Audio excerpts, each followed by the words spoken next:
Hello students, KD the मैट्यूबर channel में आप सभी का स्वागत है। और आज हम बात करेंगे 4 नवंबर को एयरफोर्स एक्स ग्रुप का जो सेकंड शिफ्ट में पेपर हुआ था उसके फुल मैथ पेपर सॉल्यूशन का। मैंने इससे पहले आपको फर्स्ट शिफ्ट का भी पूरा सॉल्यूशन डाला था, पूरे 25 क्वेश्चन का। अगर आपने वो वीडियो नहीं देखा है तो डिस्क्रिप्शन में प्लेलिस्ट की लिंक दी हुई है, वहाँ वो आप पूरा वीडियो देख सकते हैं, जिससे कि आपको पूरे क्वेश्चन का एक रिव्यू मिल सके। तो सभी क्वेश्चन की शॉर्ट ट्रिक और कंसेप्ट साथ में दिए हुए हैं, तो आप सभी वीडियो को लास्ट तक ध्यान से देखें, जिससे कि आगे आने वाले एग्ज़ाम में आपको क्वेश्चन के लेवल का एक परफेक्ट आइडिया हो सके। तो चलिए स्टार्ट करते हैं without any further delay.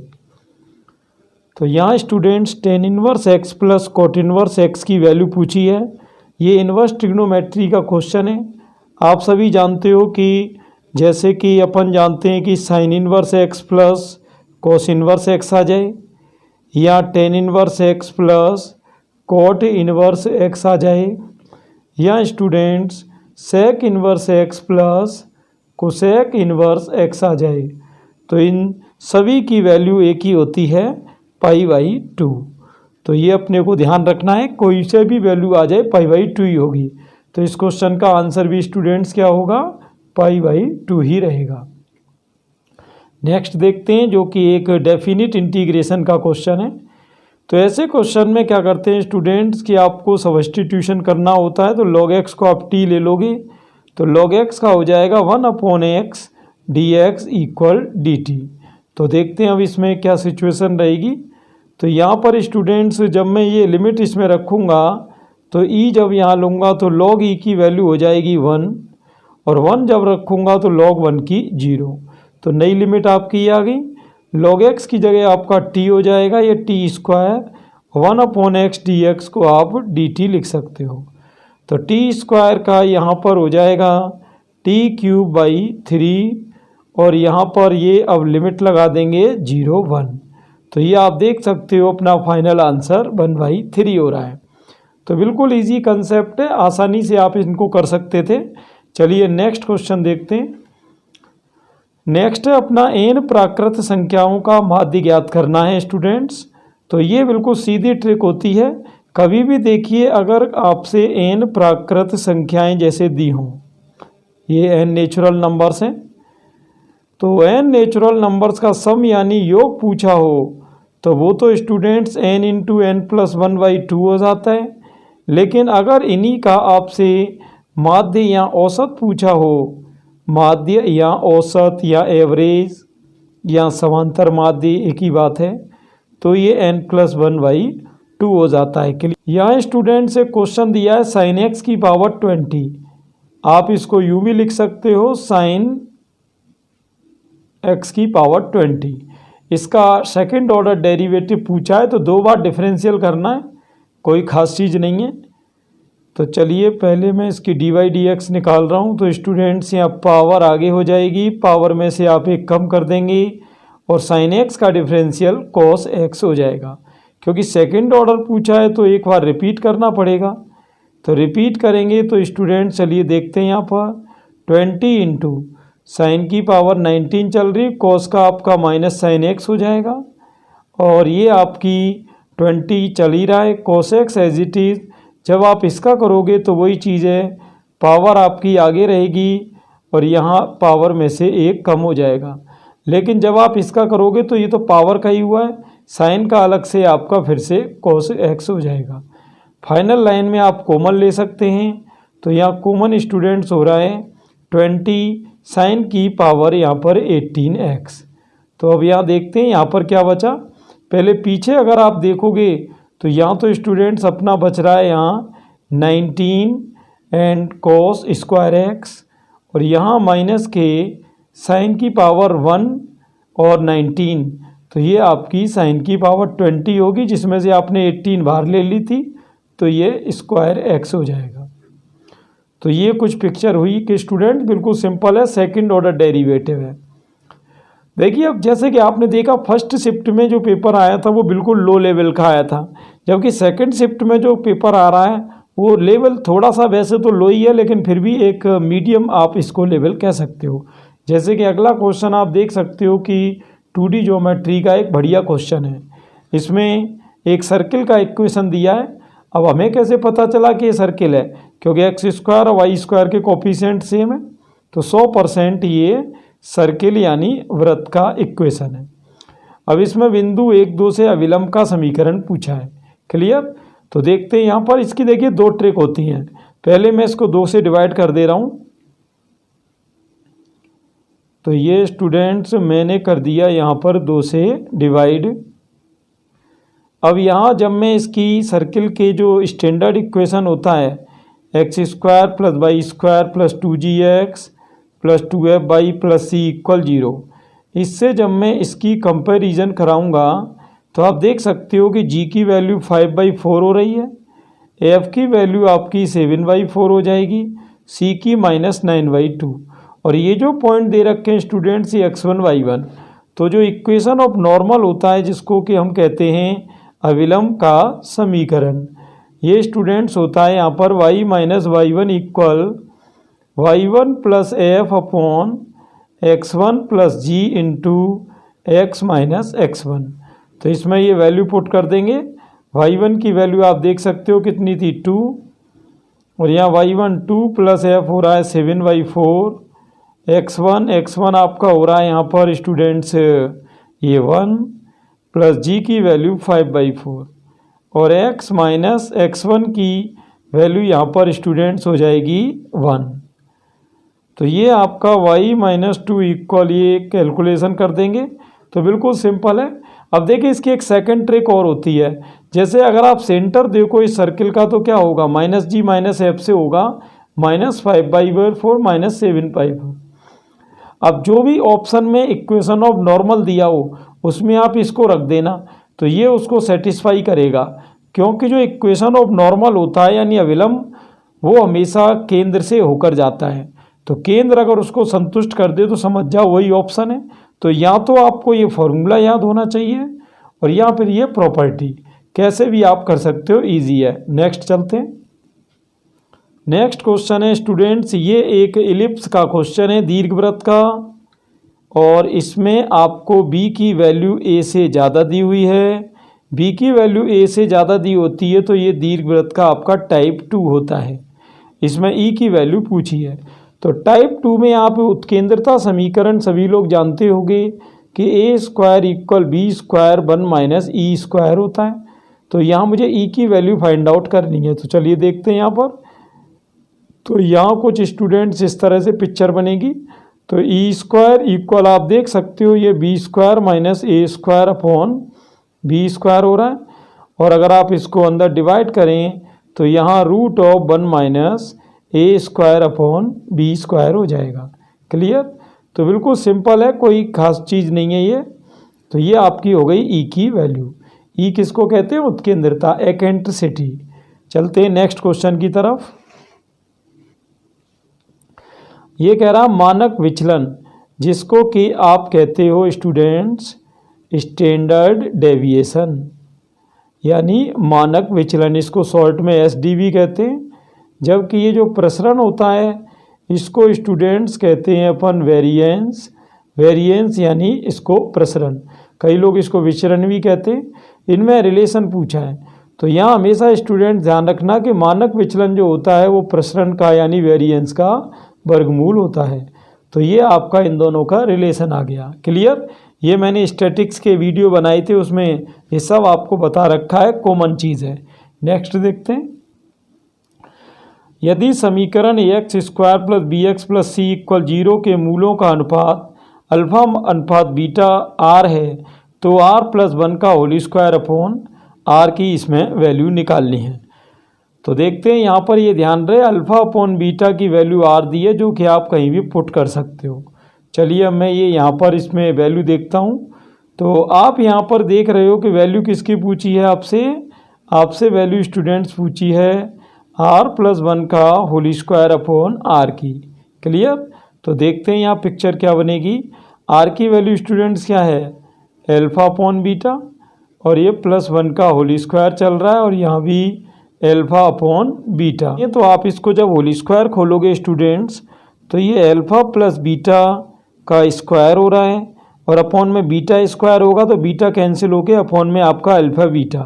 Alpha plus beta की वैल्यू आप सभी जानते हो माइनस बी अपॉन ए होती है, तो इसका स्क्वायर करेंगे तो बी स्क्वायर अपॉन ए स्क्वायर हो जाएगा। अल्फा बीटा आपका सी अपॉन ए हो जाएगा। ए कैंसिल हो रहा है, ये क्रॉस, तो यहाँ आप देख सकते हो बी स्क्वायर अपॉन ए सी अपन इसमें कर देंगे। सिंपल है, चलिए ठीक है। नेक्स्ट क्वेश्चन देखते हैं यहाँ पर। तो नेक्स्ट क्वेश्चन है स्टूडेंट्स कॉट 1, कॉट 2, कॉट 3 और ये कॉट 89 की वैल्यू पूछी है। तो चलिए देखते हैं ध्यान से। तो यहाँ जैसे कि ये आपका कॉट 1 चल रहा है, कॉट 2 चल रहा है, ऐसी डॉट डॉट। आप जानते हो कॉट 89 को मैं लिख सकता हूँ स्टूडेंट्स कॉट 90-1। ऐसे ही इससे पहले कॉट 88 आएगा, उसको भी आप 90-2 लिख सकते हो। चलिए कैलकुलेशन देखते हैं। Cot 1 cot 2 dot dot cot 90 minus theta हो जाएगा टेन थीटा और कॉट 90 माइनस थीटा ये भी 10 हो जाएगा। तो आप जानते हो tan 1 और कॉट 1 का मल्टीप्लाई 1, ऐसे ही कॉट 2 और tan 2 का मल्टीप्लाई 1 एंड सो ऑन। तो 1 इंटू 1 ये फाइनली आपका एट लास्ट तक 1 आ जाएगा। क्लियर, बिल्कुल सिंपल है। नेक्स्ट देखते हैं। तो यहाँ स्टूडेंट्स एक डीई यानी डिफरेंशियल इक्वेशन का क्वेश्चन है। इसमें डिग्री पूछी थी। डिग्री किसको कहते हैं स्टूडेंट्स? घात को कहते हैं। जो आपका फर्स्ट शिफ्ट में पेपर आया था उसमें भी एक क्वेश्चन में डीई का था, लेकिन उसमें कोटि यानी ऑर्डर पूछा था और इसमें घात पूछ ली। तो बात वही है और लगभग इक्वेशन भी इससे मिलता जुलता ही था। तो इसमें सीधी बात है भाई, आप ये देखो मैक्सिमम कोटि किसके पास है? इसके पास है। और इसकी पावर कितनी दे रखी? 1 दे रखी है। तो पावर 1 दे रखी है तो घात हो गई 1। अब आप कहोगे ये तो बिल्कुल सिंपल है। सिंपल तो है लेकिन गलती कभी कभी इसमें हो जाती है। स्टूडेंट्स कभी कभी क्या है कि इसको घात समझने लग जाते हैं। जैसे d³ है तो वहाँ वो एक ऑप्शन 3 भी देगा, तो ज़्यादातर स्टूडेंट उसको 3 ही मान लेते हैं। भाई यहाँ पर ये कोटि है और घात कहते हैं इसकी होल पावर को, जो कि 1 है। तो ये आपकी घात हो गई 1। नेक्स्ट देखते हैं। दो पाँचों के उछाल में, सबसे पहले तो दो पाँचों में कुल स्थितियां आप जानते हो 6 की पावर n से करें तो 6 का स्क्वायर 36 होगी। अब यहाँ मैं देख रहा हूँ अनुकूल स्थितियां यहाँ कौन कौन सी रहेंगी। योग 7 आना चाहिए। तो योग 7 आप जानते हो कब कब आ सकता है? 3 4 4 3, 6 1 1 6, और अगर अपन देखें 2 5 5 2। तो इस तरह ये सिचुएशन हो गई 6। तो यह नंबर ऑफ ही आपका हो गया 6। तो प्रोबेबिलिटी का स्टूडेंट्स क्वेश्चन हो जाता है number of he upon number of S. तो नंबर ऑफ ही हो गई 6, नंबर ऑफ एस हो गई 36। तो ये कैंसिल होके आपका 1/6 हो जाएगा। क्लियर? तो ये पूरी पिक्चर हमारी बिल्कुल सिंपल चल रही है। नेक्स्ट देखते हैं। यहाँ पर एक लिमिट का क्वेश्चन है जिसमें कि sin AX upon sin BX पूछा है। तो आप सभी लोग,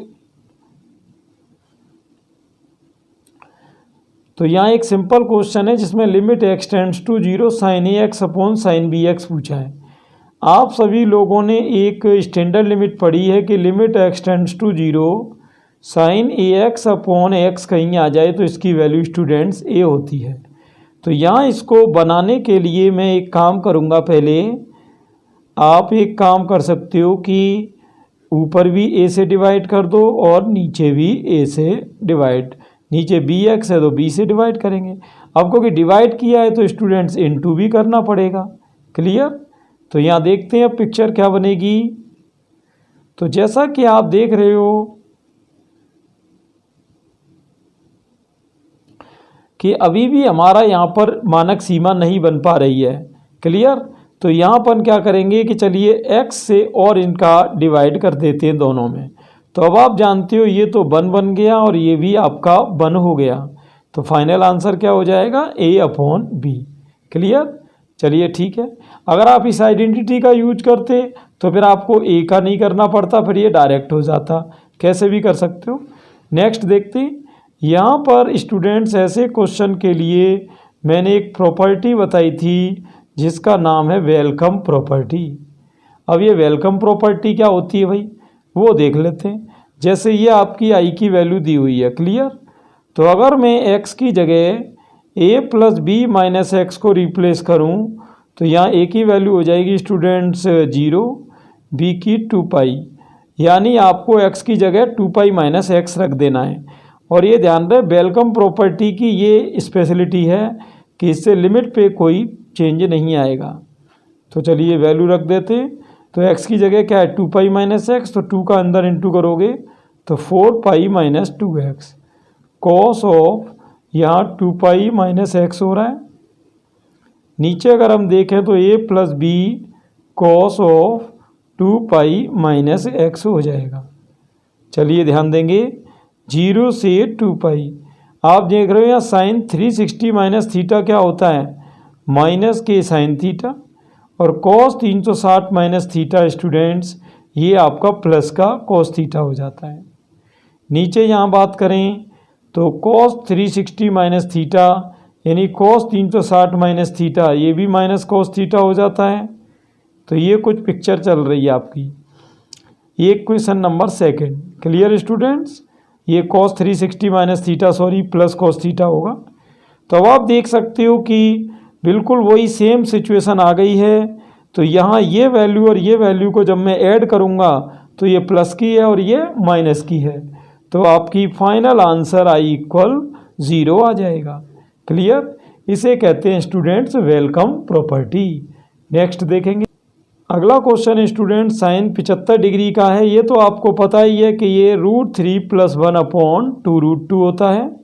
चाहे साइन 75 पूछा जाए चाहे कोस 15, उन दोनों की वैल्यू ये सेम ही होती है। कभी कभी इसमें रेशनलाइज करके भी वैल्यू दे देता है, वैसे यहाँ पर ऑप्शन यही थे। अगला इन्वर्स ट्रिग्नोमेट्री का क्वेश्चन है जिसका मुख्य मान है, आप जानते हो sign inverse of minus x की जो ट्रिक होती है वो माइनस साइन इन्वर्स एक्स होती है। तो अगर मैं इसमें x की वैल्यू ये √3/2 रखूँ तो आपका ये माइनस बाहर आ जाएगा। अब आप सभी जानते हो कि √3/2 साइन में किसकी वैल्यू है π/3 की है। तो ये बिल्कुल सिंपल है। चलिए नेक्स्ट क्वेश्चन देख लेते हैं। साइन 5x का स्टूडेंट्स इंटीग्रल पूछा है। तो साइन 5x का पहले तो cos 5x/5 हो गया। रही बात लिमिट की तो लिमिट आप लगा देंगे यहाँ पर। तो चलिए पहले क्या लगा रहे हैं पाई, तो cos 5π/5 माइनस cos 0/5। अब जैसा कि आप देख रहे हो ये पाई का ऑड मल्टीपल है, यानी पाई का ये आपका विषम गुणज है। तो पाई का जब भी विषम गुणज cos में आता है तो -1 लेते हैं, लेकिन cos में 0 की वैल्यू 1 होती है। तो ये आपकी स्टूडेंट्स फाइनली 2/5 हो गया। बिल्कुल सिंपल है। नेक्स्ट क्वेश्चन आपका y इक्वल √x +√x+ ये था। ऐसे क्वेश्चन स्टूडेंट्स कभी भी आए, जैसे कंसेप्ट देखिए क्या है, मैंने ये सभी आपको डिटेल में वीडियो दिए हैं। एयरफोर्स का पूरा सिलेबस अपने डिस्क्रिप्शन में प्लेलिस्ट की लिंक दी हुई है 120 वीडियो की। उन 120 वीडियो में एयरफोर्स का आपको सिंगल टू सिंगल हर टॉपिक सीक्वेंस वाइज मिलेगा, वहाँ जाकर आप सारे वीडियोस देख सकते हैं। तो एक बार आप वीडियो को देखने के बाद एंड स्क्रीन और प्लेलिस्ट को ज़रूर चेक करें। तो y इक्वल यहाँ पर ध्यान रहे स्टूडेंट्स f+√f+.∞। अगर ये कभी दिख जाए और dy/dx पूछा हो तो यहाँ स्टूडेंट्स f'/2y-1 हो जाता है। क्लियर, ये आप पिक्चर हमेशा ध्यान रखना। तो यहाँ dy/dx की वैल्यू पूछी है आपसे, तो यहाँ आप देख सकते हो कि x का डिफरेंशियल तो 1 हो गया और अपॉन में 2y-1 चल रहा है। तो ये बिल्कुल एक देखते ही ओरली क्वेश्चन है। तो स्टूडेंट्स इसके सेकंड शिफ्ट के स्टूडेंट्स ने जो भी मुझे 17 क्वेश्चन भेजे थे व्हाट्सएप ग्रुप्स में, कमेंट बॉक्स में, उन सभी के मैंने आंसर बता दिए हैं। अब मैथ के जैसा कि आप जानते हो टोटल 25 क्वेश्चन आते हैं। तो आप में से भी कोई स्टूडेंट जो एग्ज़ाम दे के आए हों वो मुझे कमेंट बॉक्स में आगे के क्वेश्चन भेज दें। व्हाट्सएप पे भी मुझे भेज सकते हैं, व्हाट्सएप का नंबर डिस्क्रिप्शन में दिया है। तो बचे हुए 8 क्वेश्चन का भी मैं नेक्स्ट वीडियो बना दूंगा, कोई दिक्कत नहीं है। बाकी नेक्स्ट वीडियो जो एक्स ग्रुप का आएगा उसमें अपन जो बात करेंगे वो 6 और 5 तारीख को जो भी क्वेश्चन आए हैं उन सब के डिटेल में वीडियो बनाऊंगा। एक वाई ग्रुप का भी वीडियो इसके बाद आने वाला है, तो आप सभी चैनल पर बने रहें। आई होप ये वीडियो आपके लिए हेल्पफुल रहा होगा, तो सभी को ये शेयर कर दें जिन्होंने भी एग्ज़ाम दिया है या जो भी इसकी प्रिपरेशन कर रहे हैं, जिससे कि सभी को इसका आइडिया लग सके कि किस किस टाइप के क्वेश्चन आते हैं, उसके अकॉर्डिंग वो आगे की अपनी प्लानिंग करें। Thanks for watching.